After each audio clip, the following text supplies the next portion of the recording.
Bonjour tout le monde, c'est Paul de Crypto-Formation avec vous. J'espère que vous allez bien. Aujourd'hui, on a une énorme vidéo où est-ce qu'on va parler de plusieurs sujets. On va parler d'abord de la montée des cryptos qui continue alors que tout le monde s'en fout. Là. Si vous n'êtes pas dans le marché des cryptos, personne n'en parle dans les médias de masse. Votre oncle, votre tante va pas vous en parler, tout le monde s'en fout complètement. Et je vais vous montrer un indicateur à suivre pour ne pas rater le prochain sommet qui devient de plus en plus pertinent. Parce que vous le savez, avec le temps, il y a des indicateurs qui deviennent moins pertinents, d'autres plus pertinents. Là, je vais vous en montrer un qui va vous permettre de ne pas rater le prochain sommet, selon moi. Et je vais vous parler de 5 stratégies pour éviter de vous faire extraire de la valeur par les institutions ou toutes les gimmicks qui se passent dans le monde des cryptos, pour éviter d'être un investisseur moyen qui se fait tout simplement tondre comme un mouton. Je vais vous en parler un peu plus tard dans la vidéo. Donc, vous le savez, en tant qu'investisseur, on est des étudiants du marché et on fait évoluer nos thèses et nos stratégies en fonction du marché. Parfois, on a un edge sur le marché, parfois, on n'a pas de edge. Mais de mon côté, chose sûre, c'est que je sais depuis que je suis dans le marché des cryptos, depuis que je suis dans les marchés financiers, depuis les 10 dernières années, j'arrête pas de m'améliorer et mon edge s'améliore de plus en plus. Et j'espère que vous le sentez dans les vidéos. Donc, sans plus tarder, commençons la vidéo. Je voulais savoir pour les gens qui ont enlevé les notifications de leur téléphone depuis ma dernière vidéo, où est-ce que je vous donnais le défi 7 jours d'enlever les notifications, comment est-ce que vous vous sentez maintenant? Et deuxième chose, rappelez-vous encore une fois que je ne suis pas conseiller financier, je ne suis qu'un gars dans son bureau qui parle de crypto et qui donne son avis sur le marché. Donc, commençons la vidéo. Qu'est-ce qu'on est en train de voir ici avec Bitcoin? Ben, la semaine passée, on parlait d'un truc important, regardez ça ici. On parlait de la réaccumulation de Wyckoff qui était en cours. Et déjà, une semaine plus tard, on est rendu au bout de la phase D ici. Regardez-moi ça, comment ça se ressemble vraiment étrangement. C'est possible qu'on consolide pendant un bout de temps et qu'on sorte du range d'ici les prochaines semaines parce qu'on est vraiment en train de suivre un schéma de réaccumulation de Wyckoff où est-ce qu'on a piégé, comme vous voyez dans le carré vert ici, la plupart des gens qui ont paniqué avec les nouvelles de tarifs et toutes les mauvaises nouvelles et les prix qui s'effondraient. Et le prix est reparti vers le haut, laissant la chance à personne de rentrer à bon prix. Bon, sauf pour les gens qui avaient les couilles en titane d'acheter dans la correction, ou les gens qui ont surfé la correction et là qui sont en train de surfer la montée. Donc, bonne nouvelle ici, et je voulais vous parler d'un truc, là, vous le savez, la saga avec les tarifs, c'est pas encore terminé avec les États-Unis, la Chine. Donc, à tout moment, c'est sûr qu'il pourrait y arriver une mauvaise nouvelle et que les marchés recommencent à corriger. C'est pas ma vision primaire pour les prochaines semaines, je pense que le marché s'en va plus haut, mais il pourrait y arriver une mauvaise nouvelle et que le marché commence à corriger. Donc, ce que je veux vous dire ici, c'est que pour les gens qui étaient vraiment stressés là, au mois de mars, au mois d'avril, parce qu'ils ont vu leur position fondre, le prix de leur crypto-monnaie descendre et qui se disaient, si les crypto-monnaies étaient au même prix que, par exemple, au mois de février, que je vendrais tout, je prierais pour que les prix soient au même prix qu'au mois de février, ben, je vais vous montrer quelques petits trucs ici. On a certaines cryptos, comme par exemple, là je vais au hasard, je prends Fetch, on est de retour au même prix qu'au mois de février l'année passée. On prend Ethereum, on est au même prix qu'au mois de février l'année passée. On prend Chainlink, même chose. On prend BitTensor, on a les mêmes prix que janvier l'année passée. Donc qu'est-ce que je veux vous dire ici, c'est que pour les gens qui se sentaient trop exposés dans la correction, ben c'est jamais mauvais de faire de la réallocation de portfolio après qu'on ait eu le rebond. Vous vous souvenez, quand on était au mois d'avril, au mois de mars, dans le creux de la correction, je vous disais, patientez, on va probablement avoir un rebond qui va être extrêmement fort. On l'a maintenant. Donc, si vous vous sentiez surexposé au marché, ben c'est le temps de faire les actions que vous n'avez pas fait au mois de février ou au mois de janvier dernier. Donc, il n'y a pas de honte à rebalancer son portfolio. C'est ça que je veux vous dire ici. Et c'est ça d'être un guerrier, c'est d'être capable de faire notre propre stratégie et faire ce qui nous convient le mieux. Bon, de mon côté, je suis ma stratégie. Je pense que les cryptos s'en vont plus haut. Pas question que je vende ici. Mais pour certains, j'ai vu dans les commentaires qu'il y a des gens qui auraient aimé avoir vendu au mois de février et janvier. Il y a beaucoup de cryptos qui sont revenus au même prix qu'on était, donc c'est le temps de réfléchir quand même. Parce que un des problèmes que j'ai remarqué avec mes années dans le marché, c'est que les gens ont la mémoire courte. Donc là, on recommence à voir les prix monter, les gens commencent à s'exciter, mais si on remonte il y a à peine un mois, là, comprenez qu'on était au creux du marché là, au début avril. Donc, soyez conscients de ça. Gardez la mémoire, gardez votre mémoire active, s'il vous plaît. Ayez la mémoire plus longue que celle d'un poisson rouge parce que qu'est-ce qu'on voit avec la génération TikTok, les shorts sur YouTube et tous les trucs rapides? Les gens ont aucune capacité de mémoire et sont distraits. Et sur la chaîne, c'est exactement l'inverse qu'on prône. Et là, la saga avec les tarifs et Donald Trump, c'est pas terminé. Là, Donald Trump nous annonce le 13 mai, donc hier, donc en début de semaine, que les marchés vont aller plus haut. Il a annoncé ça. La dernière fois que Trump avait annoncé ça, c'était au bas du marché au mois d'avril. Donc, si on se fie à sa tendance, on risque de voir les marchés aller plus haut dans les prochaines semaines. Est-ce qu'on peut se fier à un seul homme pour prendre nos décisions financières? Ben non, je pense pas, là. Vous le savez, avant, on avait des indicateurs techniques, des indicateurs fondamentaux, mais maintenant, c'est les tweets de Donald Trump. Donc, ça dure un moment, mais ça dure pas éternellement. Mais ce que je veux vous dire ici, c'est que je pense quand même que les marchés peuvent aller plus haut dans les prochaines semaines, encore une fois. Et si on regarde le marché des actions, vous vous souvenez, ça fait depuis le mois de mars qu'on suit la charte que je vous montre ici. On a bien rebondi sur la ligne de la panique, là. Vous vous rendez compte, chaque fois qu'on a atteint cette ligne-là, c'était lors du crash du COVID, le crash de 2022, le crash lors de la reprise en octobre 2023 et le crash des tarifs, ben on a rebondi fortement et là on est déjà presque en haut du range. Donc ça veut dire qu'à chaque fois que les médias vous disent de paniquer, de vendre, ben souvent c'est le temps de faire le contraire parce que vous vous souvenez ici, on vous disait de vendre toutes vos actions et là, regardez le rebond, comment c'est majeur. On est presque à un sommet historique au niveau du marché des actions. On est à moins de 4% du sommet historique. Quand même incroyable, là. Quand on pense à toute la panique qu'il y avait. Moi, je suis vraiment épaté par tout ce qu'on a vu. Et si on regarde la charte ici qui a été partagée par Monsieur TK ou TK Mining, regardez-moi ça ici, on voit que les baleines qui ont plus de 100 bitcoins ont recommencé à accumuler quand on voit les lignes bleues ici, alors que les gens qui ont entre 1 et 100 bitcoins continuent de vendre. La dernière fois qu'on avait vu ça, une accumulation des baleines avec beaucoup de bitcoins, c'était lors de la correction de l'été 2024, juste ici, et après on avait vu la montée des cryptos. On est en train de voir la même chose, donc très positif. Les holders long terme continuent d'accumuler et les grosses baleines aussi. Généralement, qu'est-ce qu'on veut faire en tant qu'investisseur? C'est suivre les baleines. Donc, si vous êtes dans le marché en ce moment, vous suivez les baleines. Donc, parlons du sentiment. Là. Selon moi, qu'est-ce qu'on est en train de voir? C'est que les seules personnes qui restent dans le marché des cryptos, c'est les gens qui croient au marché. Les mains faibles, les gens qui croient pas au marché, les gens qui sont ébranlés facilement sont sortis du marché. Donc, sur les médias sociaux, c'est normal que le sentiment est positif, mais ça va pas durer comme ça. Parce que d'ici 2 à 3 semaines, si les cryptos continuent de monter leur pente douce qu'on est en train de monter depuis les dernières semaines, ben on va voir le retour de l'euphorie, des pseudo-influenceurs qui vont faire des faces affreuses sur leurs vidéos pour dire qu'il y a des cryptos qui vont monter. Tous les Moonboys vont être de retour. Donc, qu'est-ce que je veux dire ici, c'est que profitons des 2-3 prochaines semaines parce qu'on a enfin le droit à une montée, que tout le monde s'en fout et qu'il n'y a pas d'euphorie.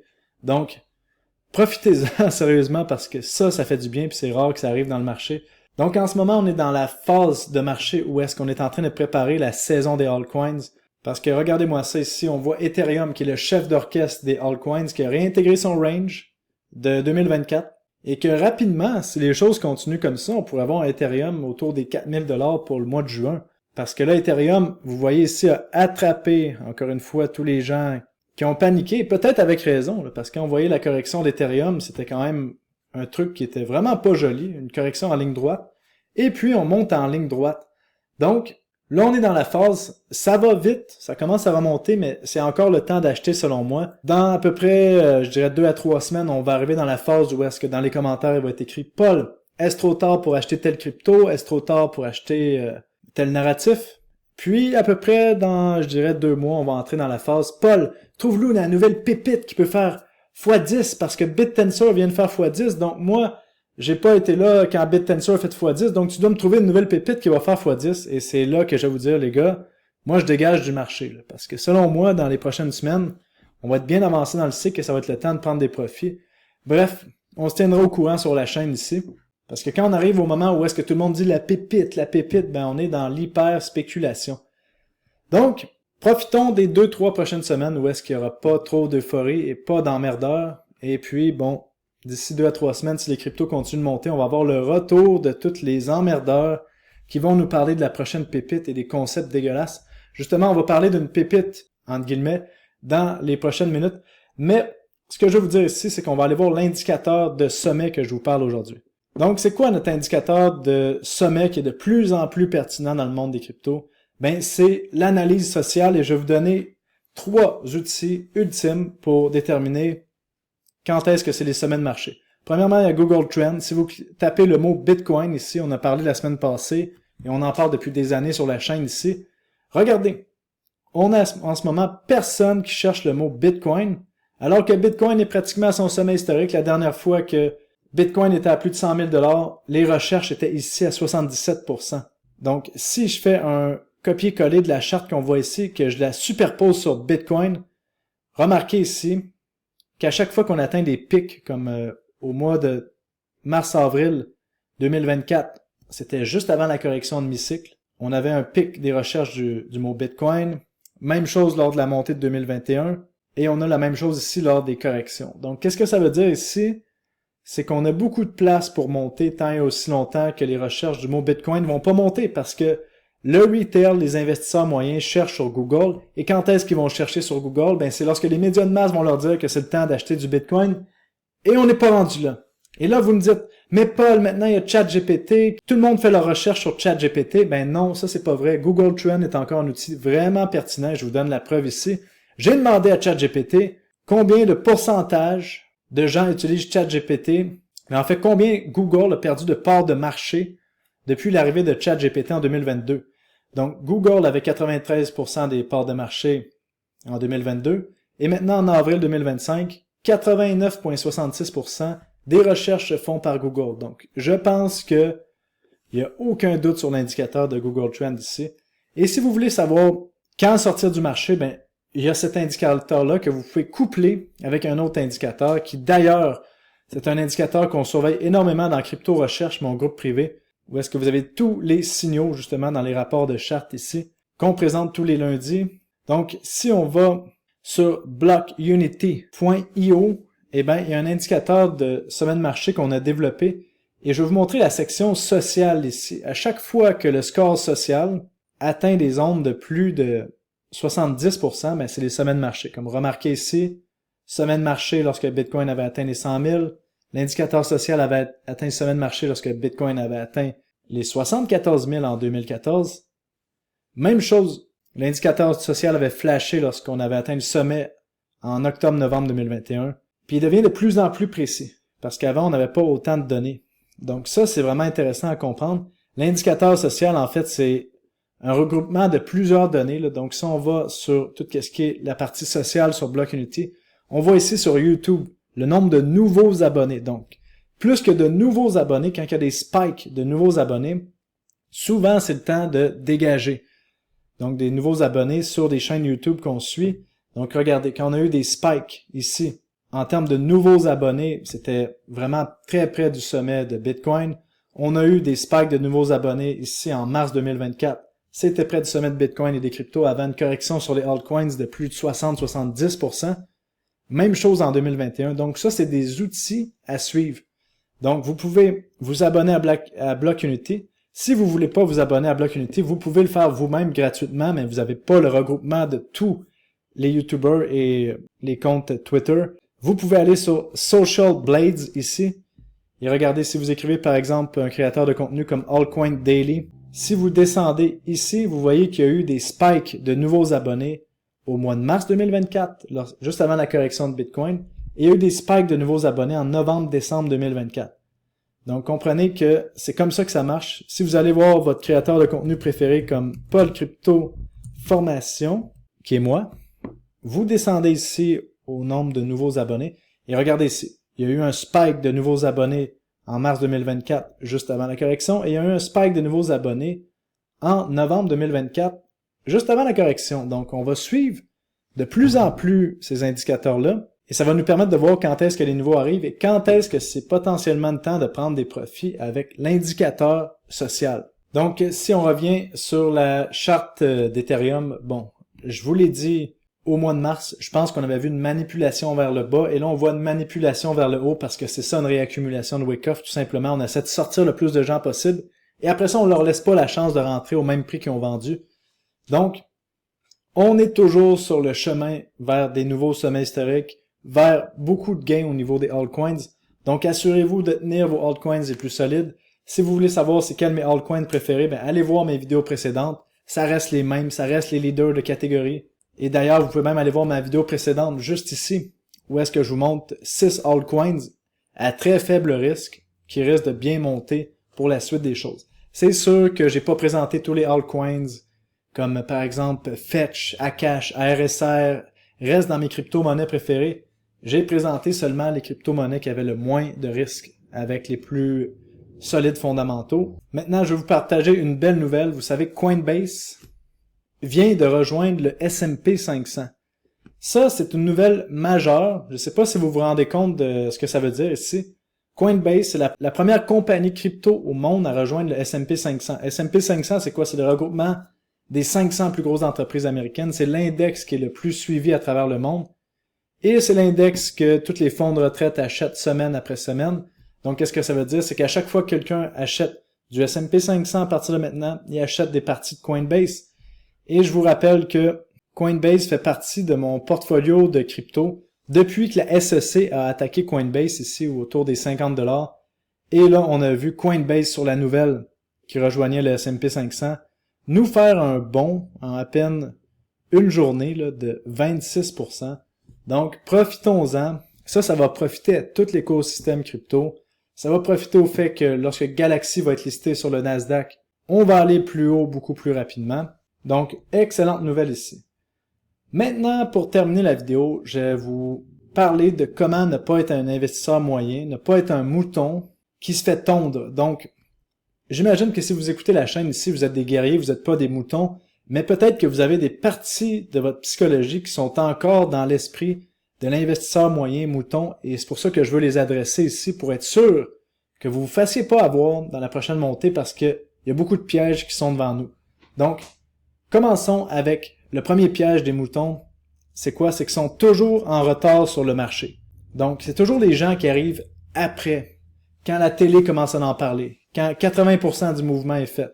Quand on est sur le point de vendre, les moutons arrivent, vous comprenez? Et c'est pour ça qu'on regarde justement tout ce qui est Google Trends ici, parce que ça nous signale quand les investisseurs qui ont aucune idée de ce qu'ils font embarquent sur le marché, parce qu'ils se font dire d'embarquer sur le marché par la télé ou les médias de masse. Ça, c'est la première chose. Deuxième point des investisseurs qui se font toujours défoncer, c'est quoi? Mais ils sont toujours illuminés par la nouvelle révolution. Il y a toujours une nouvelle crypto, une nouvelle révolution qui va changer le monde.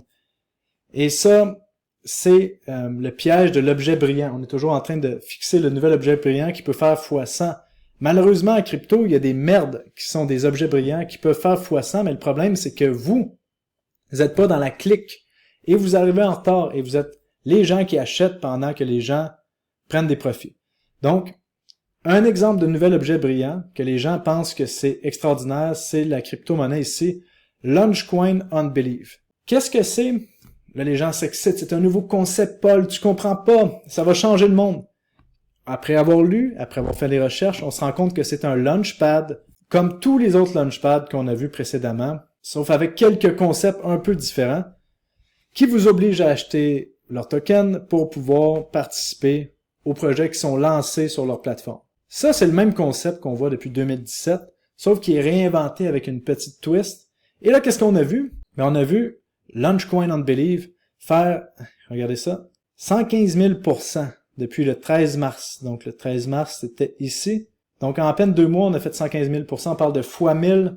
Est-ce que c'était facile d'attraper le fois 1000? Ben non, pas du tout. Regardez ça. Est-ce que vous auriez acheté une crypto-monnaie qui a un market cap de 200 000 $? Jamais de la vie. Personne n'aurait acheté ça. Donc, faut s'enlever l'illusion que j'aurais pu l'acheter. Non, vous auriez pas pu l'acheter. Vous auriez jamais acheté une merde comme ça. Et là, le truc explose. Et après que le truc explose, c'est là que les gens disent que c'est la meilleure crypto-monnaie au monde. Donc, je suis pas contre les gens qui ont fait de l'argent dans Launchcoin on Believe. Bravo, oubliez pas de prendre des profits, surtout si vous êtes à x1000. Mais comprenez que si vous achetez maintenant, il y a des gens qui sont à x1000. Donc, même si la crypto-monnaie est divisée par 10 son prix, ces gens-là sont encore à x100 et vont continuer de vendre. Puis comment est-ce qu'on fait pour faire un x1000 en peu de temps comme ça? Ben, faut juste être chanceux ou être dans la clique. Là, en ce moment, on voit que cette crypto-monnaie-là commence à être listée sur les exchanges. Et quand une crypto-monnaie qui a fait x1000 commence à être listée sur les exchanges, souvent, c'est signe que ça va corriger. Donc, Si c'est une crypto qui vous intéresse, je vous dirais patience. Et si vous êtes comme moi, ben c'est pas un truc que je vais acheter du tout parce que je pense que à quoi ça va servir cette crypto-monnaie-là, c'est extraire de l'argent de votre poche. Donc, ça c'est pour illustrer les concepts que je vous dis, de pas arriver en retard, de pas être excité parce que on a un nouveau concept qui semble révolutionnaire, qui est pas éprouvé par le marché.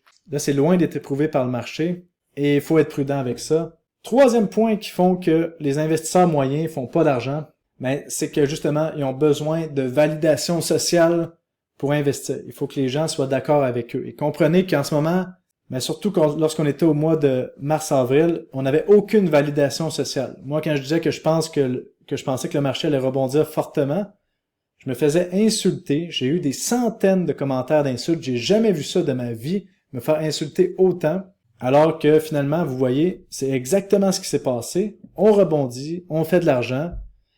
Donc, vous n'aurez jamais la validation sociale si vous voulez faire des gros gains. Et ça, c'est quelque chose que l'investisseur moyen a de la misère à comprendre. Et autre point aussi que l'investisseur moyen se fait avoir, c'est que plus la capitalisation est petite, plus qu'il y a des gains potentiels. L'investisseur moyen voit juste les gains potentiels, mais pense pas au risque potentiel. Parce que quand la capitalisation est petite, oui, il y a plus de gains potentiels, mais il y a beaucoup plus de risques potentiels. Et un investisseur expérimenté, qu'est-ce que ça fait? Ça analyse quel est son risque de perte avant d'investir dans quoi que ce soit. Donc, il faut le voir à l'inverse. Donc, c'était les règles pour pas être un investisseur moyen qui va se faire tondre dans la prochaine montée. Donc, d'ici là, les guerriers, qu'est-ce qu'on a à faire? Ben, c'est d'être patient, laisser le marché faire son œuvre. Et moi, je vous tiens au courant dans les prochaines semaines. Portez-vous bien. Salut, bye bye.